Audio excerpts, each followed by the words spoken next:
तर नमस्कार विद्यार्थी मित्रांनो, आज आपण पाहणार आहोत बोर्स ॲटॉमिक मॉडेल. फक्त तुम्हाला 2च मिनिटात बघा सांगतो बोर्स ॲटॉमिक मॉडेल काय आहे आणि काय नाही. According to Rutherford atomic models, रुदरफोर्डच्या ॲटॉमिक मॉडेलचा अभ्यास केला आणि बोर्सने एक थेअरी दिली आणि हे बोर्सनं दिलेली थेअरी पूर्ण जगाने ॲक्सेप्ट केलेली आहे. तर बोर्स ॲटॉमिक मॉडेलनं काय सांगितले बघू. 3 स्टेटमेंट दिले त्यांनी. त्यांचं पहिलं स्टेटमेंट आहे the electron revolve orbit around nucleus of circular orbit that is electrostatic force of attraction between electron and nucleus that is centripetal force. हा बघा तुमचा न्यूक्लियस आणि न्यूक्लियस हा तुमचा फर्स्ट ऑर्बिट ह्याच्यामध्ये आहे इलेक्ट्रॉनवरती असतो निगेटिव्ह चार्ज आणि हा इलेक्ट्रॉन कुठं फिरतोय. Electrons revolving around nucleus of circular orbit. कसल्या ऑर्बिटमध्ये फिरतोय. सर्क्युलर ऑर्बिटमध्ये फिरतोय. हा इलेक्ट्रॉन्स कशामध्ये फिरतोय. सर्क्युलर ऑर्बिटमध्ये. आणि सर्क्युलर ऑर्बिटमध्ये फिरत असताना इथं इलेक्ट्रोस्टॅटिक फोर्स ऑफ अट्रॅक्शन होते. काय होतं. इलेक्ट्रोस्टॅटिक फोर्स ऑफ अट्रॅक्शन कशामध्ये. इलेक्ट्रॉन आणि हा तुमचा न्यूक्लियसमध्ये होते. इलेक्ट्रॉनवरती निगेटिव्ह चार्ज असते, न्यूक्लियसवरती पॉझिटिव्ह चार्ज असते. बघा हा तुमचा काय आहे. हा इलेक्ट्रॉन आहे आणि इलेक्ट्रॉन आणि ह्या न्यूक्लियसमध्ये इलेक्ट्रोस्टॅटिक फोर्स ऑफ अट्रॅक्शन होतं आहे आणि इलेक्ट्रोस्टॅटिक फोर्स ऑफ अट्रॅक्शन झाल्यामुळं बघा इकडं हा तुमचा न्यूक्लियस, हा तुमचा फर्स्ट ऑर्बिट, हा इलेक्ट्रॉन आणि ह्याच्यामध्ये इलेक्ट्रोस्टॅटिक फोर्स ऑफ अट्रॅक्शन होते. कशामध्ये. इलेक्ट्रॉन आणि ह्या न्यूक्लियसमुळे.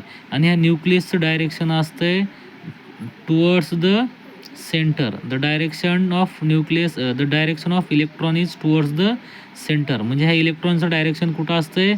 न्यूक्लियसच्या सेंटरकडं, म्हणजे ह्या सर्क्युलर ऑर्बिटच्या सेंटरकडं. त्यामुळे ह्याला काय म्हटलं जातं आहे.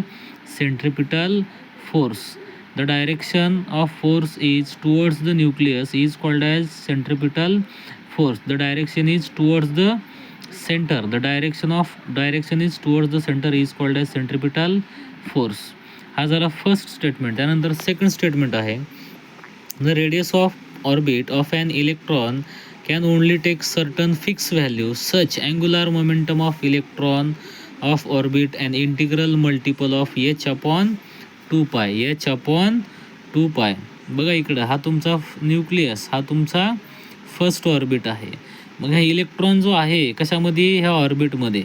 मग ह्या इलेक्ट्रॉन जो ऑर्बिटमध्ये आहे ह्याची व्हॅल्यू कशी आहे. फिक्स आहे. किती आहे व्हॅल्यू. फिक्स. कधी आहे. अँग्युलर मोमेंटम सच. इथं बघा सच अँग्युलर मोमेंटम ऑफ इलेक्ट्रॉन. तर अँग्युलर मोमेंटम म्हणजे काय असतंय. हा इलेक्ट्रॉन आहे, त्या इलेक्ट्रॉनला मास असणार आहे, व्हेलॉसिटी असणार आहे, त्यानंतर रेडियस असणार आहे. इलेक्ट्रॉनचं मास 9.1, व्हेलॉसिटी काय समथिंग असेल आणि रेडियस. म्हणजे इलेक्ट्रॉन्स हा ऑर्बिटमध्ये फिरत असताना त्याला मास आहे आणि फिरतो म्हणजे त्याचं डायरेक्शन चेंज होते आणि डायरेक्शन चेंज होणे म्हणजे मुव्हिंग होणे म्हणजे व्हेलॉसिटी झाली तिथं. आणि हा जिकडे जाईल तिथं रेडियस काय करतो. क्रिएट करतो. कुठून. न्यूक्लियसपासून इलेक्ट्रॉन पुढं. त्यामुळे इथं काय आहे. Angular momentum of electron and integral multiple of h upon 2 पाय. याची व्हॅल्यू कशी आहे. फिक्स आहे. किती. h अपॉन 2 पाय आहे. h म्हणजे काय तुमचा प्लँक्स कॉन्स्टंट आहे. h म्हणजे काय तुमचा प्लँक्स कॉन्स्टंट आणि हे 2 पाय मीन्स ह्या ऑर्बिटमध्ये जो सर्कल तयार झाला त्याची व्हॅल्यू. त्याच्यानंतर थर्ड स्टेटमेंट आहे an electron can make transition from one orbit to other orbit it's lower energy and it emits equal photon energy of 2 different orbits. हा इकडं बघा हा न्यूक्लियस आहे, हा तुमचा फर्स्ट ऑर्बिट आहे, हा तुमचा सेकंड ऑर्बिट आहे. फर्स्ट ऑर्बिटमध्ये इलेक्ट्रॉन आहे, सेकंड ऑर्बिटमध्ये सुद्धा इलेक्ट्रॉन आहे. आपण याला मधल्याला एम सेल म्हणतो, बाहेरच्याला एन सेल म्हणतो किंवा एम ऑर्बिट एन ऑर्बिट. मग हा इलेक्ट्रॉन ट्रान्झिशन होते. इलेक्ट्रॉनचं ट्रान्सफर होतं आहे. काय होतं. फर्स्ट ऑर्बिटमधून सेकंड ऑर्बिटमध्ये जाते. पण फर्स्ट ऑर्बिटमधून सेकंड ऑर्बिटमध्ये जात असताना याची एनर्जी कशी आहे. लोअर आहे. याची एनर्जी कशी आहे. लोअर. पण हा इलेक्ट्रॉन फर्स्ट ऑर्बिटमधून सेकंड ऑर्बिटमध्ये जात असताना हे जे 2 इलेक्ट्रॉन्स आहेत फर्स्ट ऑर्बिटमधून सेकंड ऑर्बिटमध्ये गेलेला हे इक्वल एनर्जी इमिट करतात. एनर्जी काय करतात. इमिट करतात. पण कशी एनर्जी इमिट करतात. इक्वल म्हणजे एक सारखी एनर्जी इमिट करतात. म्हणजे काय असतं बघा इकडे एक फॉर्म्युला आहे आपल्या ह्याच्यामध्ये एक्सेस ऑफ एनर्जी. म्हणजे कसं आहे ना, हे इलेक्ट्रॉन्स ॲक्सेलरेट होतात. ॲक्सेलरेट झाल्यामुळे दोघंही इक्वल एनर्जी बाहेर करतात म्हणजे त्या एनर्जीला आपण काय म्हणतो, फोटॉन एनर्जी म्हणतो. कुठली एनर्जी म्हणतो, photon energy. Dual nature of radiation and मॅटरमध्ये आहे. मग काय आहे बघा इकडं, हा पहिला एम सेल झाला, दुसरा एन सेल झाला. EM minus EN is equals to H nu. H is Planck's constant, nu is frequency. म्हणजे हे दोन इलेक्ट्रॉन्स एनर्जी बाहेर इमिट करतात, म्हणजे फ्रिक्वेन्सी वेव्हलेंथ आली तिथं.